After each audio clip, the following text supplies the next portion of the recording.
Okay. Recording. Hi Josh. So, just get this.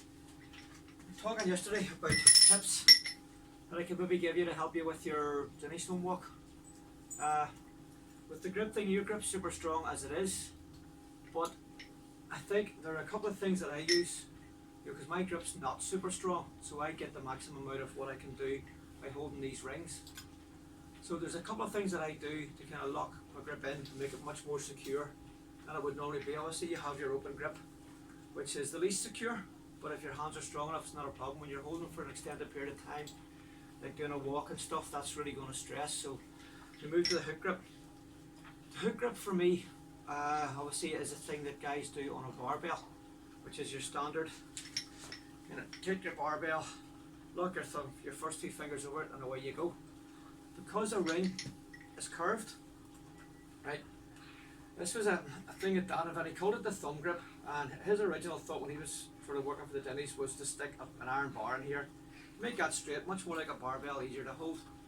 Can't do that because that's obviously cheating. So his thought was to stick his thumb in and use it to straighten out the curve of the ring. By doing that, he didn't know about hook grips and stuff, so he just thought that this was a thing that he came up with. And it is very similar to hook grip, but the big difference is where you would cover your thumb on a hook grip with your index and middle finger. You kind of moving across one, so it's your middle finger and your ring finger that's covering your thumb. So if you put your thumb in, cover it with these two fingers here, which leaves obviously your index and your pinky free. What that allows you to do, it allows you your pinky to make your index finger to make contact with the ring and tuck in behind the knuckle of your thumb. So when I lock in my thumb with these two, I put it in behind the knuckle here, push my pinky under the ring, so that I'm making as much contact with the ring as I possibly can. If you're doing standard hook grip, what you're actually doing, when I see guys take a standard hook grip, their index finger is making contact with their thumb, barely. Therefore, if you think of a small bar and a thick bar, if you're doing it like a rolling thunder, the wider the bar gets, the wider your grip gets, the less secure it is. So if you're doing a regular hook grip, this index finger is just kind of making very light contact, I think, with your thumb, and I don't think it's adding a lot of strength. It's a strong finger, obviously. If it's only just making contact and no more with your thumb, I don't think it's giving you as much security as you possibly could have. So if you again go back to that, thumb slightly at right angles to the pin, to the ring. These two fingers over the top of it, so you're like Spider-Man. Okay, locking these in, pulling this finger onto the ring, but behind the knuckle of your thumb. Your pinky coming onto it as well. So all of a sudden your pinky and your index finger are making really good contact with the ring. These other two fingers are locking your thumb in. So they're the ones that are doing the hook bit of it. Okay. So when you have it, that for me is a really strong position. Now that's position one. Okay, that's the weakest of three positions that I think you can have in this. Okay. Position two is where you take your grip as normal, as I've just shown you. Okay, push all these in.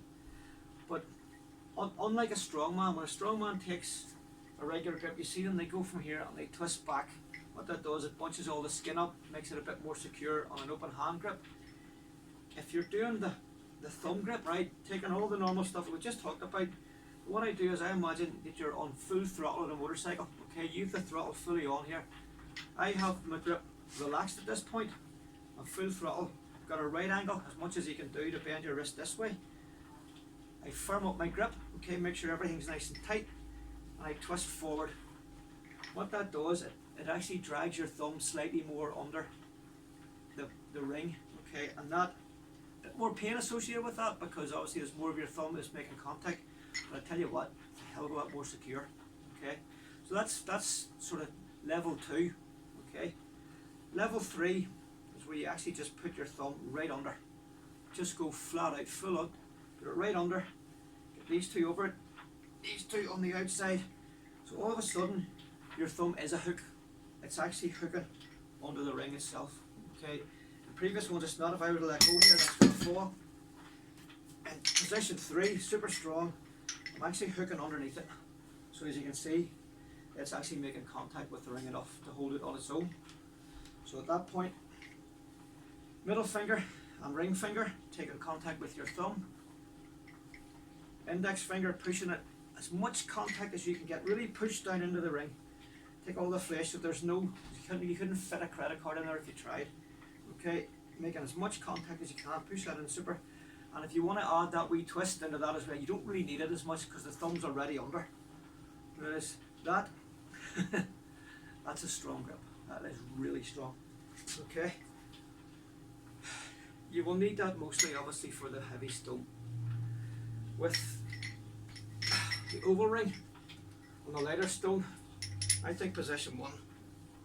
For you probably with bigger hands than me, you might want to turn the oval to the wide side, take your regular, but still use the thumb grip.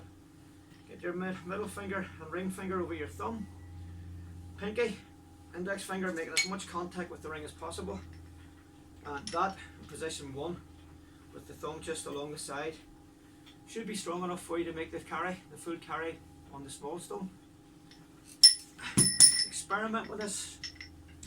Position 1 on the big ring, thumb along the side, middle finger and ring finger over your thumb, index finger pushed in behind the knuckle, little finger pushed in, push the fleshy part right down into the ring, take your grip, position 1, position 2 is just a little twist, relax your hand, take the grip and twist forward. Once you've done that, don't let go because you're all locked in, everything's locked in. So the minute you relax your hand, your thumb slips back out again. I think that those little tips add a ton more security, particularly with what you're doing. Your grip's strong enough to lift the tennies all day long, you have no issue with that, but for the extended hold, where you maybe feel that you're going to lose that bit, every bit helps, and I think that those couple of tips will help you. I hope they do. Let me know how you get on. Best of luck, brother. Cheers.